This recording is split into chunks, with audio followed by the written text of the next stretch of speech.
When you multiply complex numbers, just like addition and subtraction, it's going to look a lot like what you would have done if those letter i's were letter x's. So when I have a binomial times a binomial, what did we do? We do binomial, we do distribution, right? I call it FOIL, where FOIL stands for front, outside, inside, last. So we're going to multiply the front two together. We're going to multiply the outside two together. We're going to multiply the inside two together and the last two. You may have learned it as distributing the 5 to both the 2 and the I, and then the 3 to both the 2 and the I. FOIL is just kind of my shortcut way of saying it. It just means distribute like you normally would. So let's go ahead and do this distribution. We get 10 minus 5i plus 6i, and then minus 3, and I times I is I squared. So we're multiplying all of them, distributing both of the first things into both of the second. Now, remember, a complex number must be in standard form a plus bi.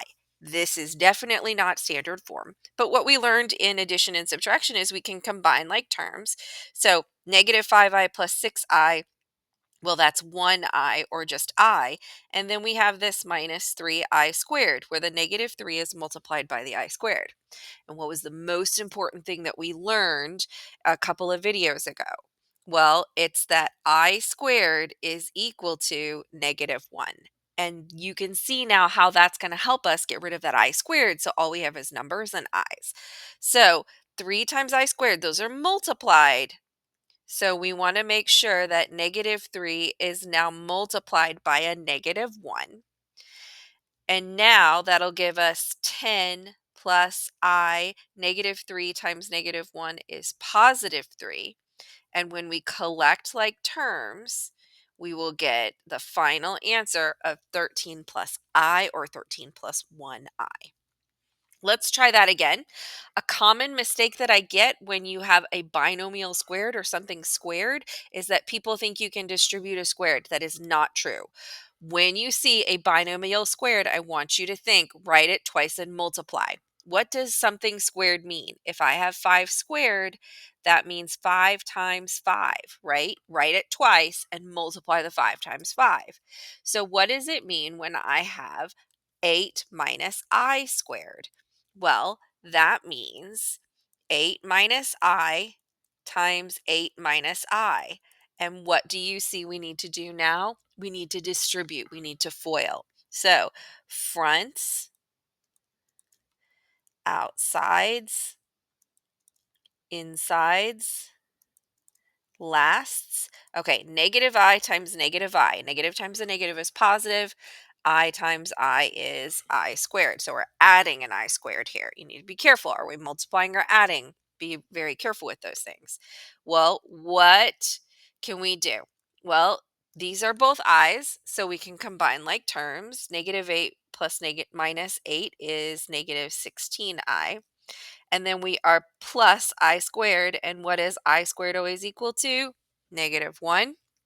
So 64 minus 1, that's going to give me 63 minus 16i. So a couple little things to review here that you should be remembering from previous algebra classes.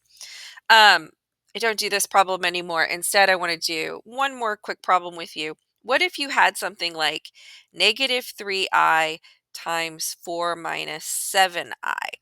Notice that this one isn't something that like a binomial times a binomial. It's just an imaginary times a complex number. How do we do this problem? So again, if these were x's, all I would do is I would distribute this negative 3i. So that's all we're going to do here. So that's going to give us negative 12i plus 21i squared. Now, the 21 and the I squared, are those added or multiplied? Those are multiplied. So when we substitute in that I, it will multiply by a negative 1 when we substitute that in. And so that gives me negative 12i minus 21. Now, my last question is this an acceptable answer? Is this in standard a plus bi form? No, it is not. So we need to switch the positions of the numbers, real part, plus or minus, imaginary part. And now we have our final answer.